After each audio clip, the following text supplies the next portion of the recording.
Pittsburgh, RenegadeRadio.net. I got Nate and Ryan here with me from Blacktop Mojo. Wrapping up the tour, sounds like, or at least this part of it. Oh yeah, man! This first run. Yeah, there's going to be another one coming up, but we'll talk about that in a little bit. Yeah. Got some big ones coming up I wanted to kind of close out with. Sure. But for now, right now, Under the Sun. That's the big push. That's the big Yes, push. sir. Still coming out of the 13th? Yes, sir. Okay. No matter what, Okay. Yeah. it's coming out. I've seen an awful lot of reviews coming and going so far, and so far I've not seen anybody unimpressed. Everyone seems to be loving it. We're really glad. Well, yeah, we're like paying you said, them. We're paying them to. Be Yeah. Now, no, I'm just wait. kidding. I didn't get my PayPal check. Okay. That's, well, it's in the mail through Okay. PayPal. Well, as long as it's in the mail and just Yeah. in process, we'll be fine. All right, so just let's go ahead and start talking about it. What was like a typical day in the studio? Well, first off, thank you for your review. yes. Oh, I read no it. problem. It was very, Somewhat. very, very generous. Man, we were really this time. One of the main things that was different was we were really prepared. I say that you never feel like you are, but really we did a lot of work outside of the studio. We bought some equipment to do some pre-production. Kiefer spent a lot of time learning how to work that, doing that, and so there was just a lot of preparation. For the first time ever, we were able to record a little bit, kind of demo stuff. I was just using an electronic kit just to get some, ideas. Everything all right over there? Doing fine. Turn it down a little bit so we don't clip. But You can always crank it back up, but you can't crank it back down. oh yeah, man. But basically, so when we actually got to the studio to lay the stuff down, I think we were a little bit more ready for it, Okay. and I think that helped out a lot. Well, you're cheating because I think you read ahead. Because one of my next questions was, how much of this did you have prepared before you even went into the studio? Well, there was still every record we've done, man. There's always been a couple of works in progress that we're still getting, that we're still getting lined up, put together, that were hardly done. I mean, Coat was written during the process. It was last minute, and then so that one was a little bit on the fly when we were in the studio, and it ended up being one of our favorite tracks, which seems to be how it works out. Prodigal was like that. We were still writing it when we were in Nashville, and I mean, it wasn't even done. I think we ended up recording the vocals when we got back home, if I remember right. I can't remember that. No. I actually think we finished that one While we were there? Yeah. We finished. What we did was we actually wrote. We had the song written and we had to rewrite the chorus because it just wasn't jiving. So, not to harp on too much on Burn the Ships, but no, yeah. So we actually finished that one there, and I think we wrote the solo and everything. I mean, it was pretty much complete except for just a couple of keyboard parts we added in later at the house. Okay. Well, was there any of the songs that just in particular it took a long time to get it right? On this one? Just seemed to be a struggle just to get it done. Anything for you? I know which one for me. There was one. Man, I think I will say on this record, for me, every one of them was harder than on Burn the Ships, because after doing a couple of records and being a little more comfortable in the studio, I was actually probably a little less comfortable, because then you really start nitpicking every little thing that you do and wanting it to be just right, and that was really nerve-wracking for me. The first 3 days in the studio, I couldn't get comfortable, and so there was some stuff that got redone. There was some stuff that they were like, man, it's fine, you're just being too picky, and I hadn't really had that experience yet in the studio, but getting everything just right was way more in front and a little bit more perfectionist, I guess. I've never been that big of a perfectionist, and that was weighing on me a lot. Yeah, And I then- mean this record, from the get goes, I think we put more pressure on ourselves for this one, and like Nate said, it was just we were so nitpicky. We'd almost, or at least for me, I almost drove myself crazy when we did all the guitar parts and stuff and just trying to get everything right, like you said. But so it was. So to answer your question, every day was hell, and I'm glad it's over. No, I'm just joking. Okay, well, to flip that around, was anyone that was a dream? We're done in no time flat. Any of the songs just...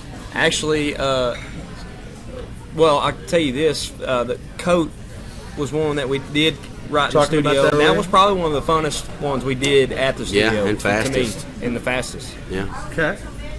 So, fan question. Timothy Gabriel from Mojo Nation. Yep.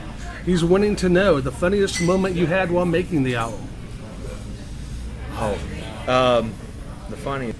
Probably Phil, our producer, talking smack about Chuck the whole time, and Nathan while we were in the comments throughout, just giving each other hell. yeah, just we always do that anyways. I'm Okay. kidding, but Well, and then there was the one song that we're not even, I don't think, using on it didn't even make the record, but Matt and Phil went into the piano room and were actually like banging on the piano. Oh, to yeah, get that's some, what it like, was.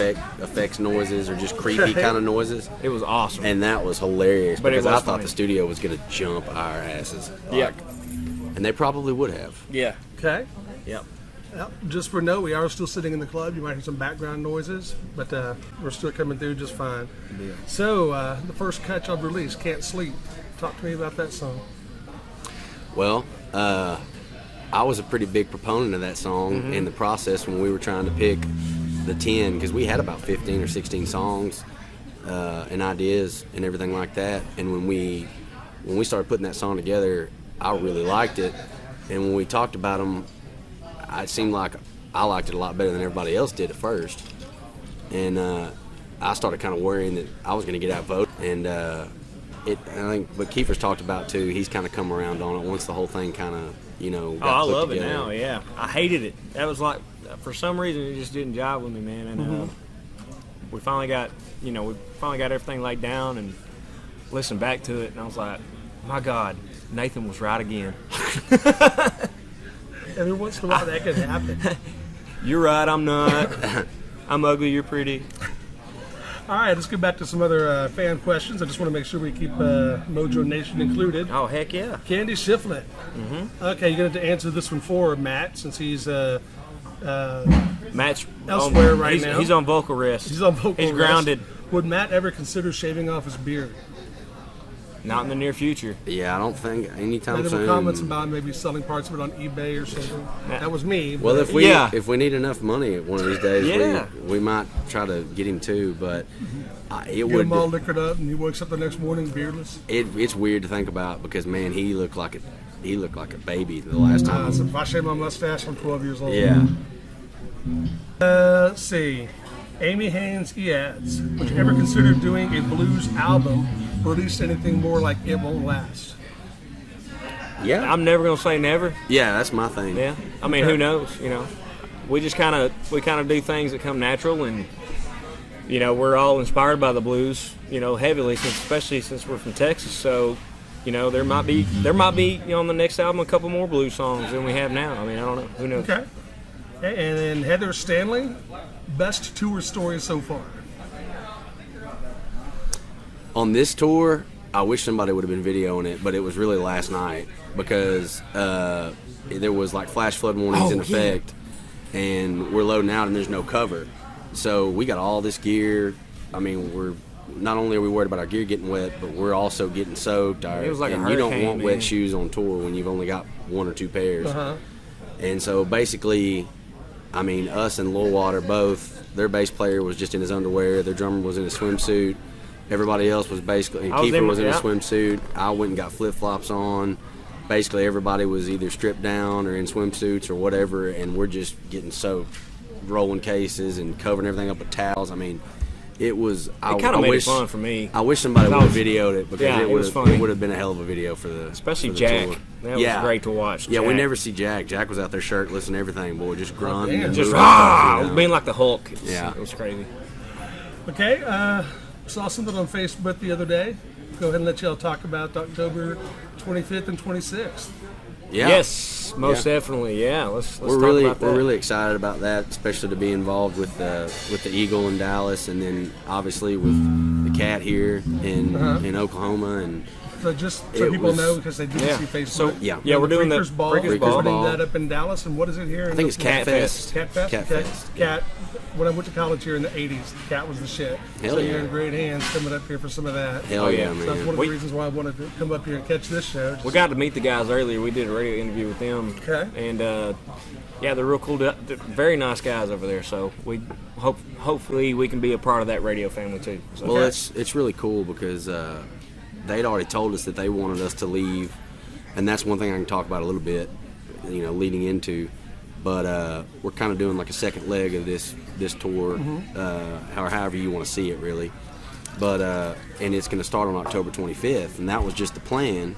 And they were like, we'll probably get y'all to play in Dallas, and then maybe head out west or whatever. As they were getting ready to prep for that, they're getting ready to put this tour together. They're in the process of doing that right now. They're like, well, we got a great show for you to start the tour off with because y'all gonna get to play the Freakers Ball. And then they were like, oh yeah, and by the way, the next day he called me and he was like, oh yeah, then we're gonna send you up to Catfest. So we're gonna kick off that run. It's gonna go through probably Thanksgiving morning or the night before Thanksgiving.